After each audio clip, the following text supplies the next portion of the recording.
Level 5, engaging more implements. So we started with our O's, and we did our 1s, and then our 2s, and then our 3s, and then our 4s, and now we're ready to engage more implements. Because we have a sense of where our body is in space, we know how to move around the hoops, we know how to position our feet, we know how to keep our cores engaged and strong and supporting our spines and keep our heads up as we're moving. We can now use 2 implements at the same time, because thanks to the law of facilitation, our bodies have learned how to do the other movements without having to think about it. And since we've been building up, practicing these levels, it's easier by the time we get to level 5 to work with 2 hoops at the same time. These hoops are odd sizes, so one hoop fits through the other hoop. When you have hoops of the same sizes and they won't quite fit through, so they interact in a different way. It's fun to work with hoops of different sizes because hoops of different sizes move us in different ways. When we first start out in level 5, we probably want to keep our sphere stable. So it's not moving around, and we don't have to think about what's going on in our greater environment. All we need to be sure is that our sphere is clear, extending to both sides of the hoop. So we can go around in a full circle, all the way around, and my sphere is clear. I'm not colliding with anything. So from this place, I know that I can move around and explore my sphere with the hoops as my guides and feel how it feels to work with 2 arms and 2 different things and do the same things at the same time or do different things. Have one arm doing one thing and the other arm doing a different thing, and what does that feel like, and how is that? Just try it out. It's just experimenting. We're exploring. So we're using our hoops as our guides. And like with everything else, we want to maintain the planes as best as possible.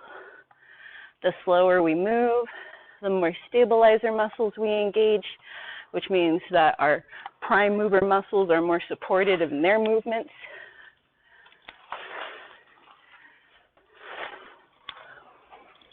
Remember to breathe. You can pick up your feet some, move around. You can do some level 4 with balancing.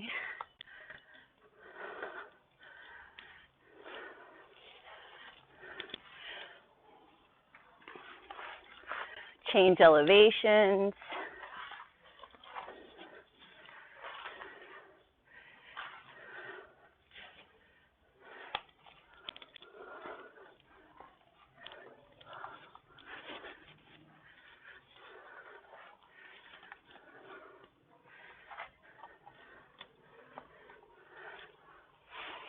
And breathe.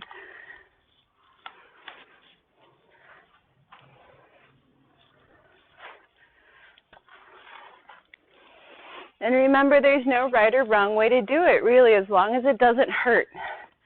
If it hurts, that's your body's way of saying, I don't like that. Let's try it a different way.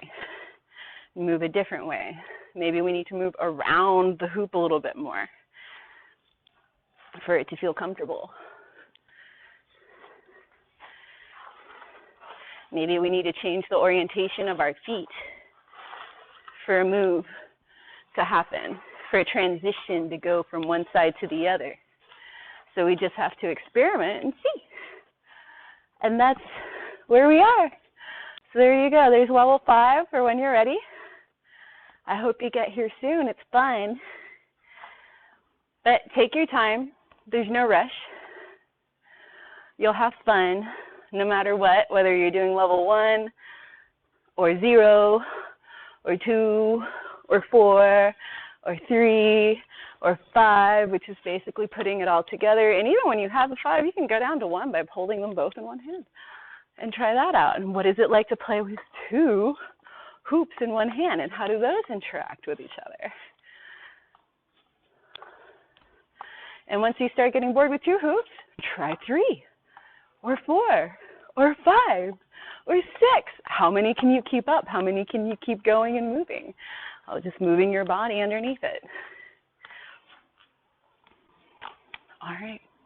Thank you so much. I really appreciate sharing this with you, and I hope that you like it and enjoy your hoop meditation with your family. Thank you.